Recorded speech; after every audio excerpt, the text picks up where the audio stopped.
stage, on stage with Jim and Tom. On stage, on stage with Jim and Tom. On stage, on stage with Jim and Tom. On stage with Jim and Tom. Tom and Jim. Tonight we welcome Trace Repeat to the stage of the Phoenix Theater. Trace Repeat is a 6-piece soul and funk band from Oakland, California. This is a group that feels very passionately about the music they make, the place they live, and the space they hold. Tonight we'll talk about these things, and later they'll play some music. Please welcome to the program, Trace Repeat. Welcome. Thank you for having us. Hello. You've been featured on NBC, Mother Jones, Huffington Post. This is a major thing. We've had hundreds of bands on this show, and you guys have gotten more press than the vast majority of them. So tell us about the campaign that you had last year and what led those organizations to covering you. Yeah. So we did. So let's go all the way back. So we did Collaboration, which was Collaboration is a global organization actually that is set up to build empower Asian Americans in communities, in artistic communities where underrepresentation is a big thing, and they have this yearly showcase that happens every year.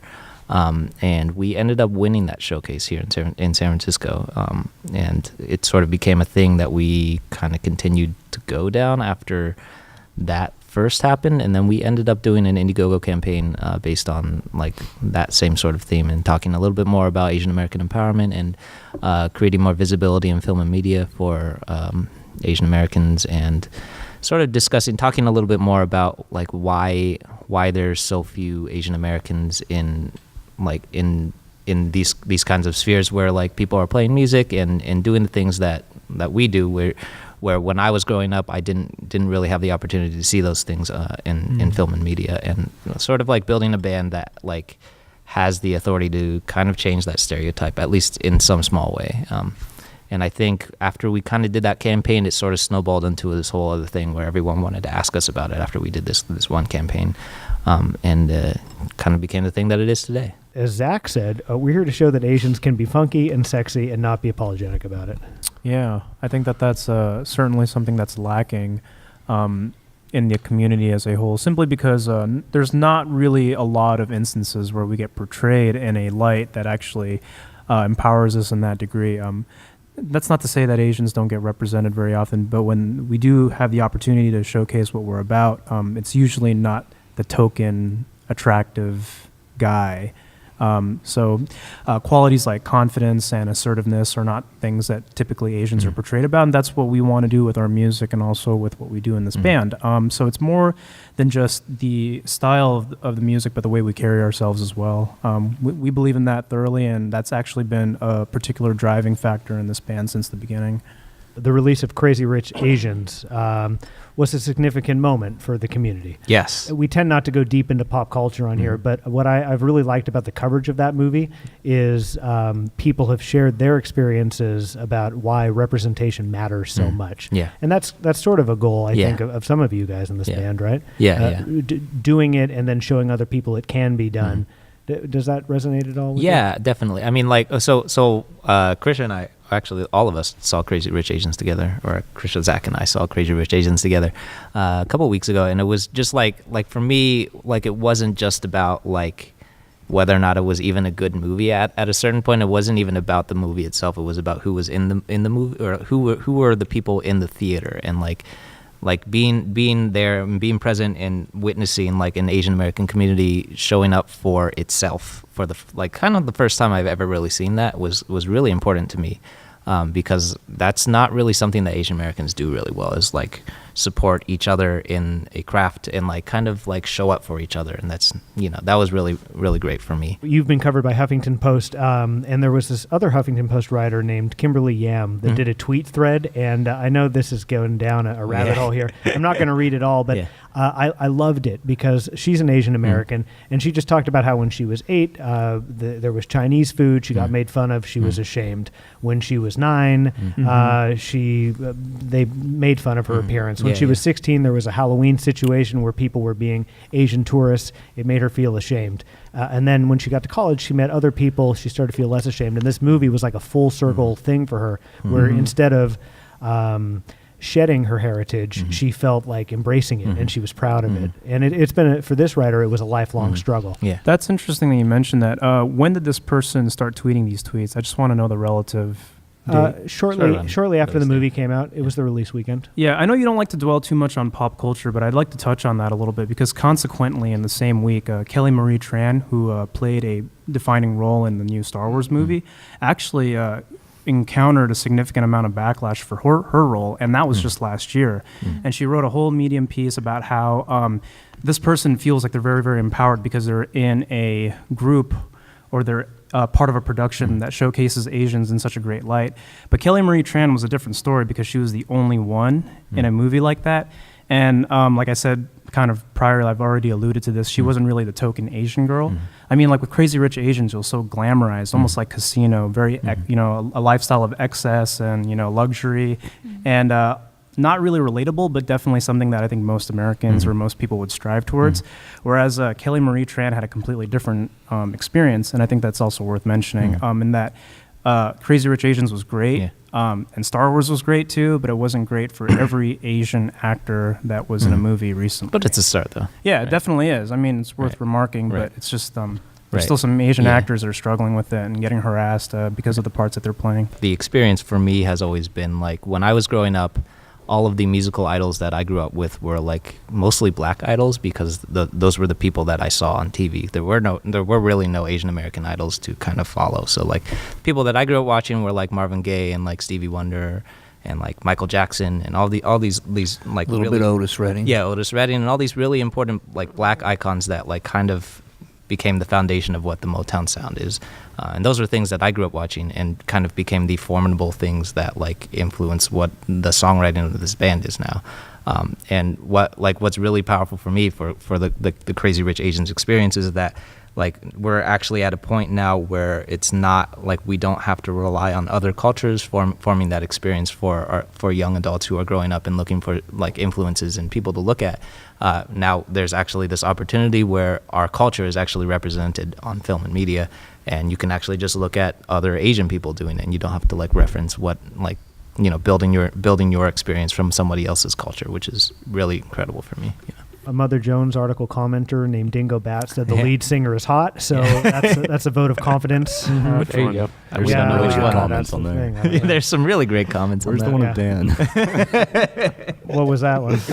It was some sax player. Oh, I know. comment. You're talking about G. Grezzy, commenter G. Grezzy, who said the sax player is my favorite member of the band and also probably has a large member.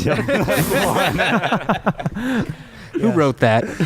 I think Dan wrote that. No, it's definitely Dan. I hope that he Might have did. been David. I appreciate you for writing that down. The band released an album called The Oaktown Sound last year. The record is meant to pay homage to the city of Oakland. How so?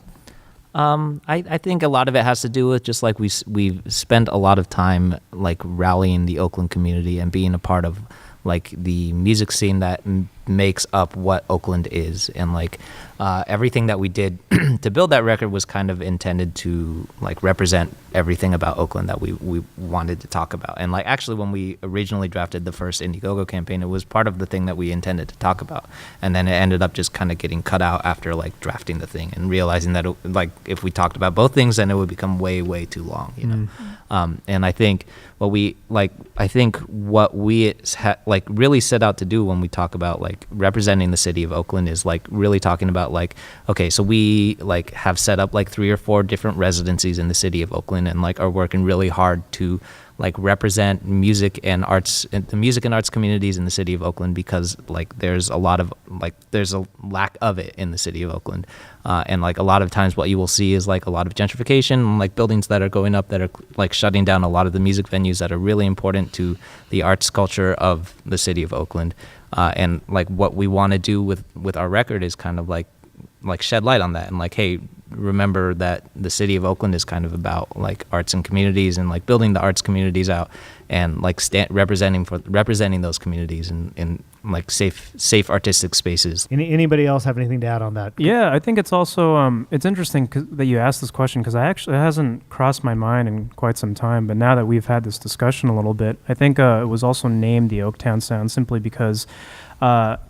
if you want to tie it back to representation, Oaktown is also a bit of an underdog city. I find that in my travels when I go out and about and I leave the Bay Area and I talk about the San Francisco Bay, Oakland similarly also doesn't really get a lot of the credit that it deserves. It's definitely an underappreciated city, and the people who live in Oakland really do like it and enjoy it. I think I can say that from firsthand experience. But when people tend to think of the Bay, they think of San Francisco, they think of a classically artistic, historically artistic city. Oakland's sort of become a little bit more prevalent, in my opinion, simply because we still hold true to a lot of the independent music venues, mom and pop shops, and galleries. Yeah. It still exists here, so you could say that there's a unique parallel that could be drawn from us wanting to speak up and play music, and we're kind of underrepresented in Oakland. Also, give or take, is similarly in that same vein. It doesn't have that sex appeal that San Francisco has. Have you all heard the Terry T song, The Oaktown Sound? Yeah, I have. Oh, it's so good. We're going to listen to 30 seconds of it. It's so good. I wasn't even aware there was another Terry tune T out there. is around to We let love you, y'all Terry know T. it's all about the Oaktown Sound. It's the Oaktown. Just 30 seconds. It's so good. We love you, Terry T. It's the Oaktown. They say we love you, Terry T, like 100 times in the song. Terry T is the artist. It's the Oaktown. We need more of that clap. It's all about the Oaktown. We love you, Terry T. It's the Oaktown. We love you, Terry T. It's all about the Oaktown.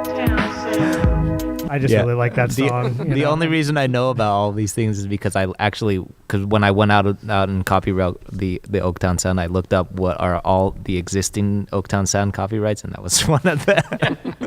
Yeah. We love you, Terry T.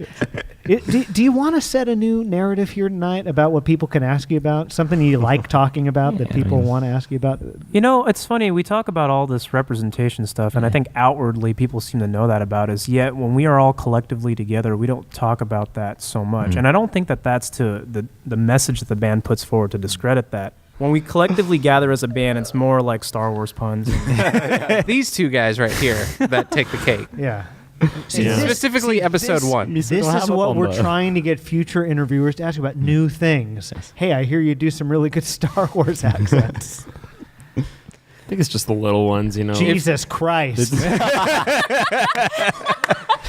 If I put on episode 1, could you recite it from start to finish? I could. Yes. Victory. Just shout out some character names that he can do. He does a killer Sebulba. Yes. Really great So you're going to want to step back from the mic. Yeah, I'll step back from the mic a little bit, but it's it's the little moments. So in minute 12 of the 17-minute How do you know that? Do you know the podcast he listens? Yeah.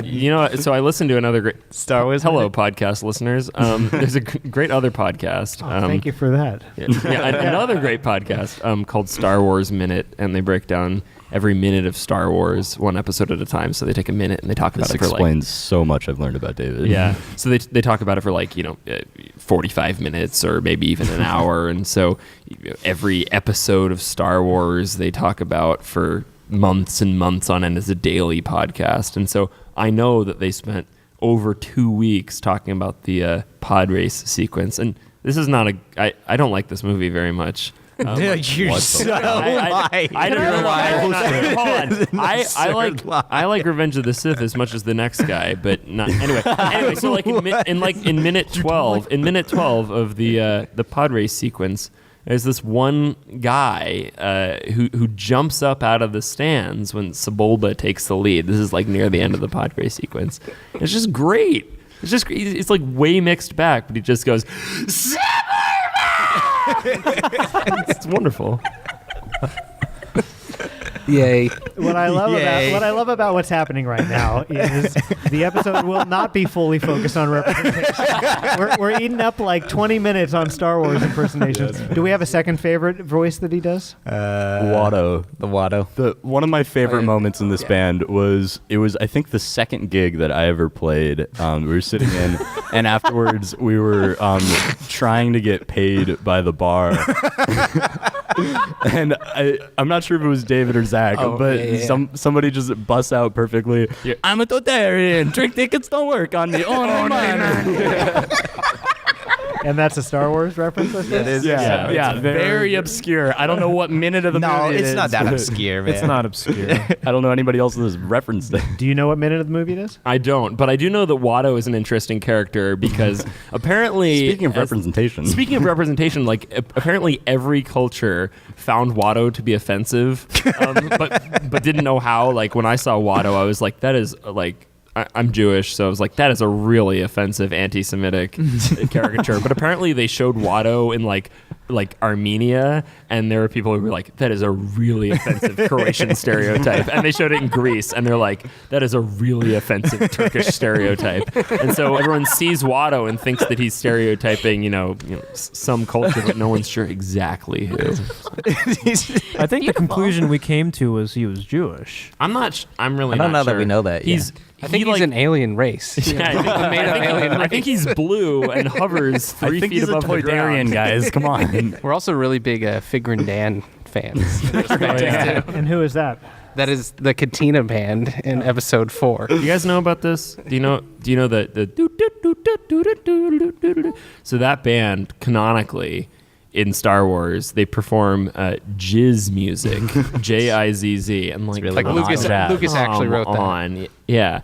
So yeah, they play instruments like the fanfare, the script, clue horn. It says jizz music in it? I fact checked him on that one. Yeah. That's true. Look it up on Wikipedia.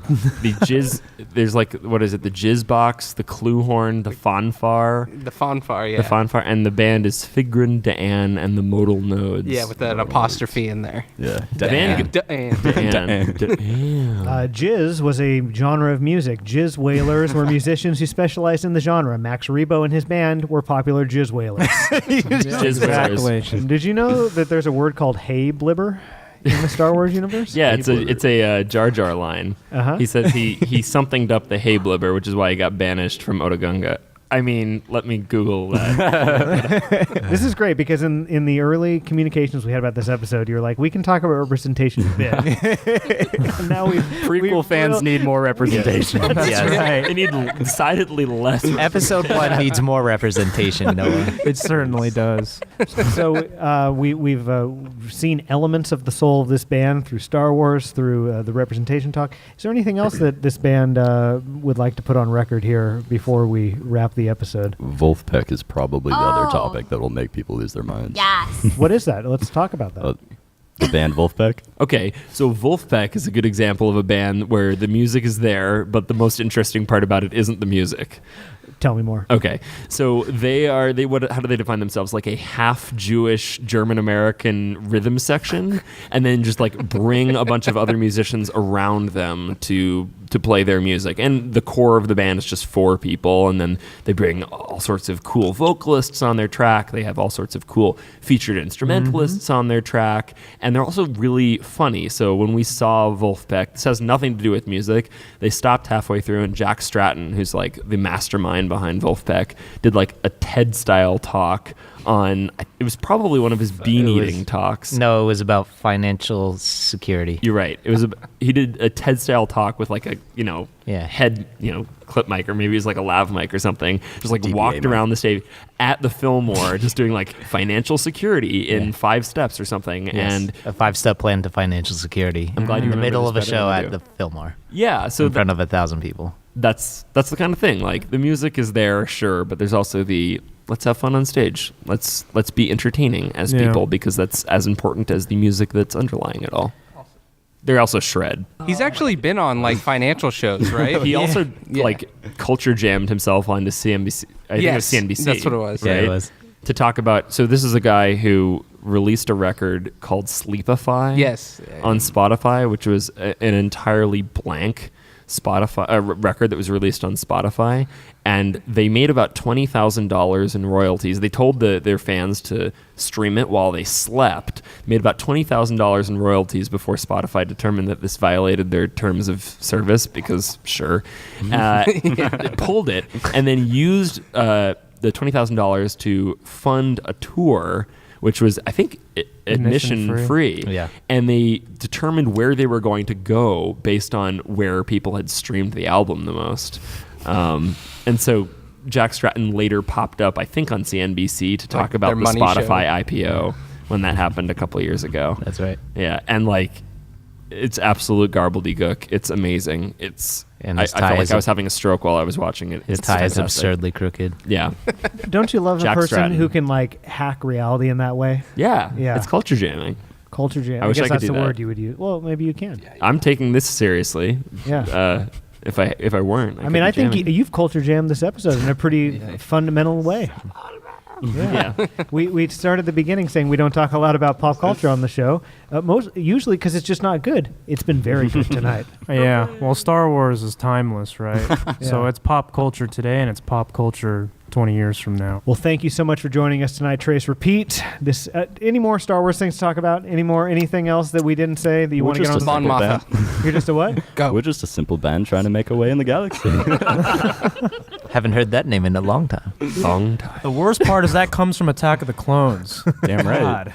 Damn right it does. That's the real crime of I what hate it just when he said. does that. Now this is pod racing. Oh my God. Ask us about Star Wars, Now this listeners. is podcasting. God, it's gonna Come be, to our show. Ask us about it's gonna Star be Wars. so good if your next Kickstarter or GoFundMe gets as much attention as the first one did, And it's and you just have about to face Star Star Wars questions because they reviewed this to get their questions. God, that will make me That so would be- excited. I think we welcome it. Number one We're not prize, opposed watch to that. episode 1 with us. Trace Repeat, thank you so much for joining us. You're a fun band to watch, and we've been excited to document you, so we're thrilled that we got to do it tonight. And everyone listening, stick around because the music of Trace Repeat starts now. Thanks again for joining us, everyone. Thank you. Thanks for having us.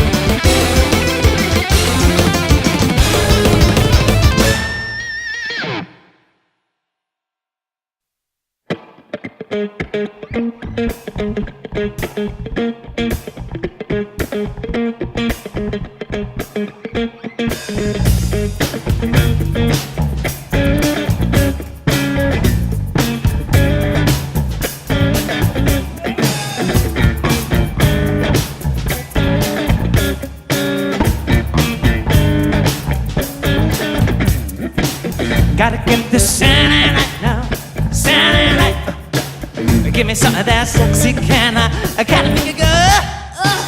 Gotta get this Saturday night now, get it right, get it tight. No time, waste time, baby. Let me do you are.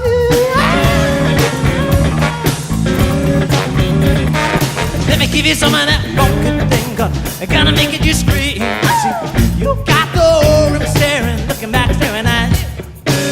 You got the orange staring, looking back, staring at you, my baby. How'd you get it in the mood so slow? When you're looking down, got me down at night.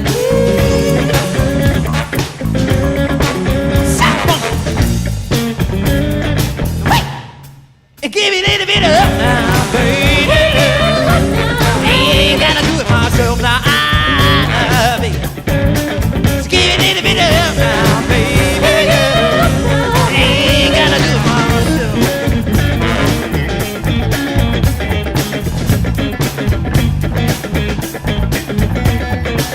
Gotta get this sign now.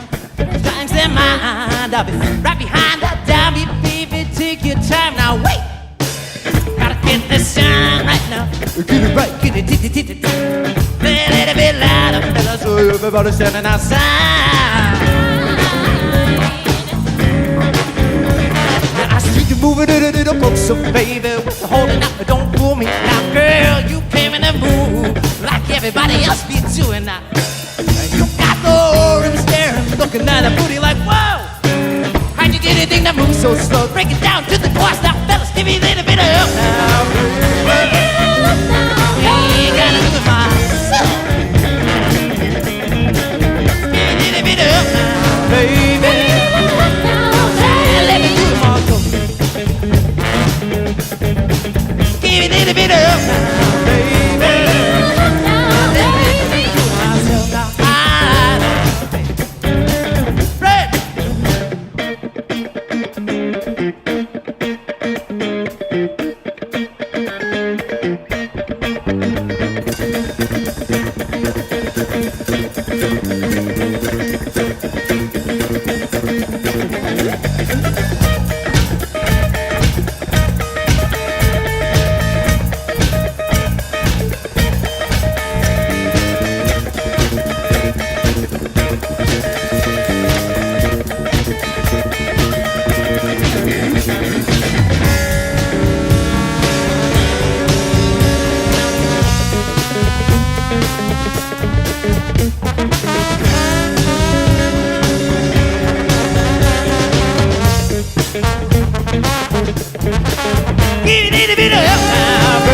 I got songs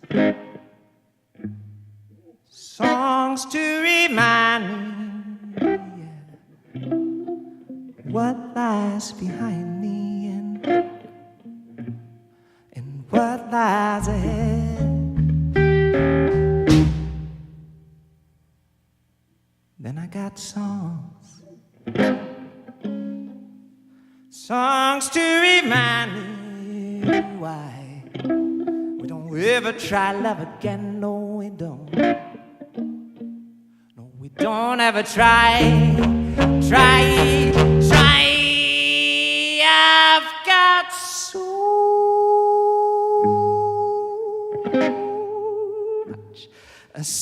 much to sing about, baby. When you got me down.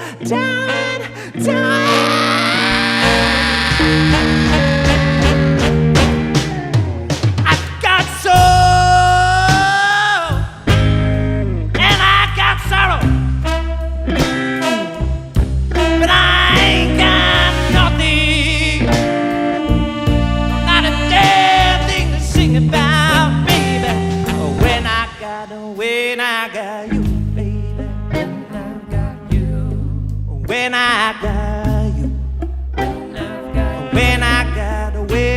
got you, baby. When I got you.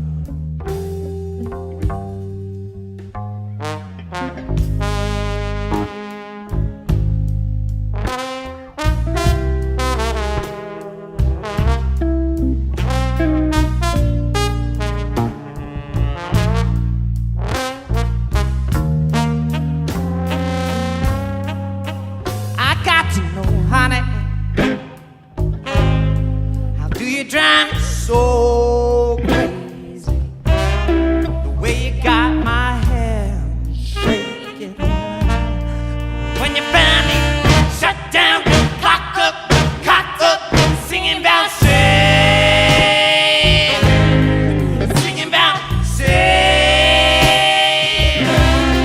singing about sorrow. I just sing about you, yeah.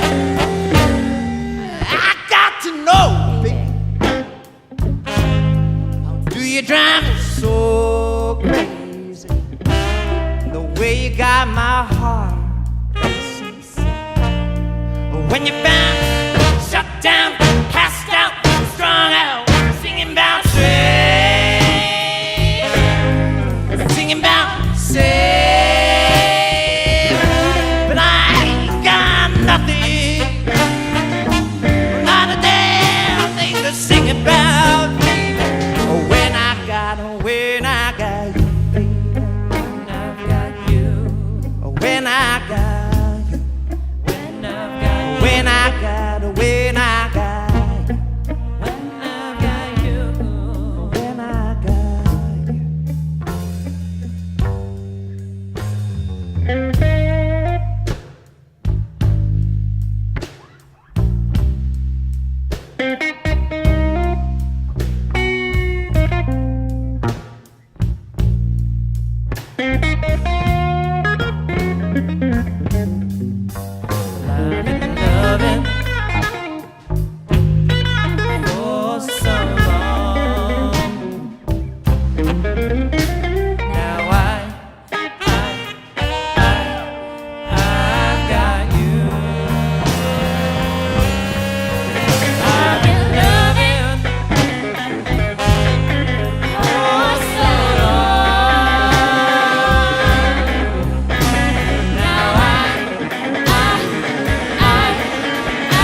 Some days I find myself lying face down, thinking that I ain't got much left to give you.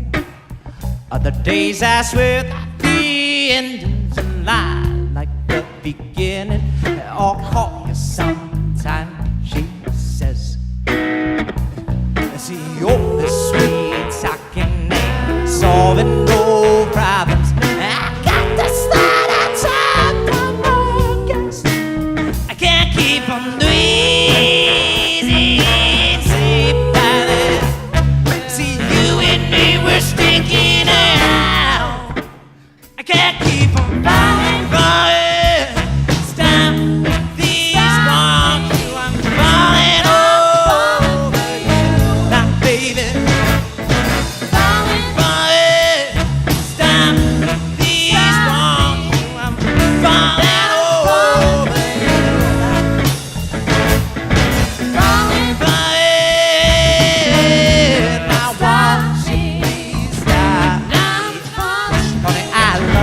I love you, I do.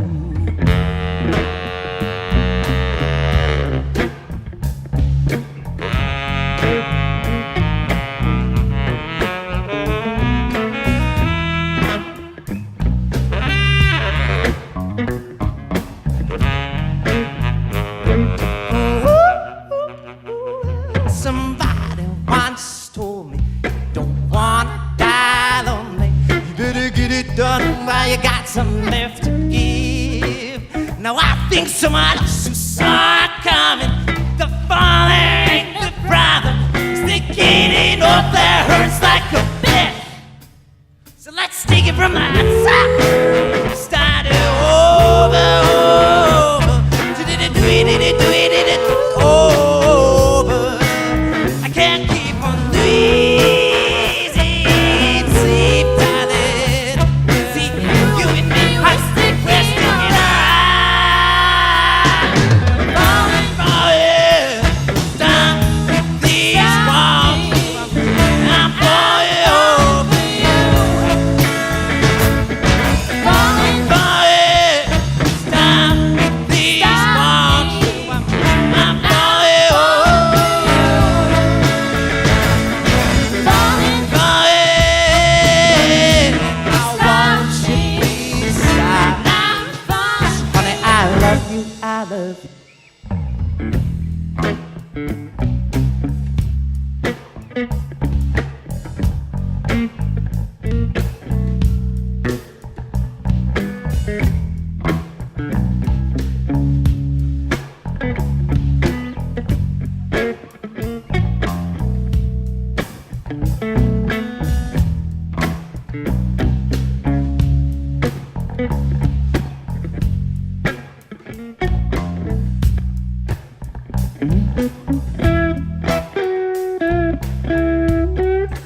Some days I find myself lying face down thinking everybody's got somewhere else to be. Other days I swear I'll be, and maybe it just ain't coming.